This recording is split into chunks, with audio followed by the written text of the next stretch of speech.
du camp, il ne reste plus que ce bout de mur, avec son dernier dessin, qu'on avait appelé « ligne de vie ».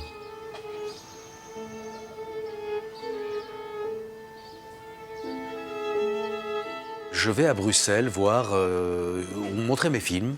Et je rencontre un peintre, Raymond Delvax, je vois sa peinture, j'aime beaucoup. Et il me dit en partant, j'ai écrit une nouvelle ou deux, voilà, est-ce que tu peux lire? Je lis une de ses nouvelles, que je trouve très très bien, et je lui demande si je peux l'adapter, le décontextualiser, ce que je fais. Ça s'appelait Quelque part dans le nord de l'Allemagne. Et dans mon adaptation, ça va devenir Ligne de vie. Et j'imagine que je vais peut-être faire ce film avec des trucages, peut-être tourner dans un no man's land qui serait le Caucase, enfin comme j'ai l'habitude de faire, c'est-à-dire décontextualiser un camp de concentration, que ça soit pas la Deuxième Guerre mondiale, que ce soit... Et puis, franchement, chemin faisant, je me dis, c'est pas possible, j'ai pas envie de truquer à ce point, les mains qu'on coupe à quelqu'un, tout ça. Et je sais pas, dans une discussion... Un copain à moi me dit, Michel Klein, pour ne pas le nommer, il me dit, pourquoi tu le ferais pas en animation? Je dis, attends, mais j'ai jamais fait de film d'animation, je peux pas, et tout ça.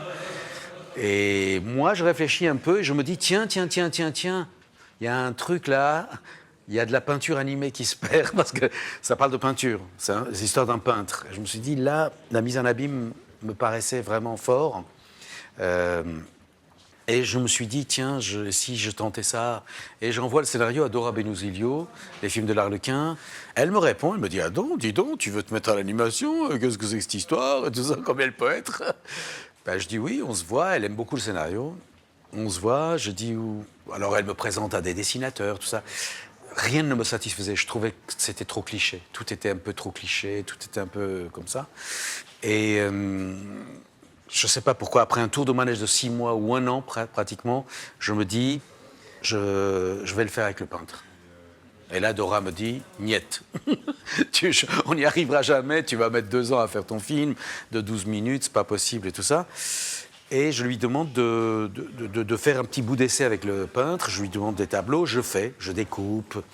Je commence à bricoler, à faire bouger de façon minimaliste les choses, surtout de travailler sur le son et d'ajouter des éléments vivants dans ce que je faisais. Et j'ai l'impression que ça accroche, mais elle se demande comment je vais faire.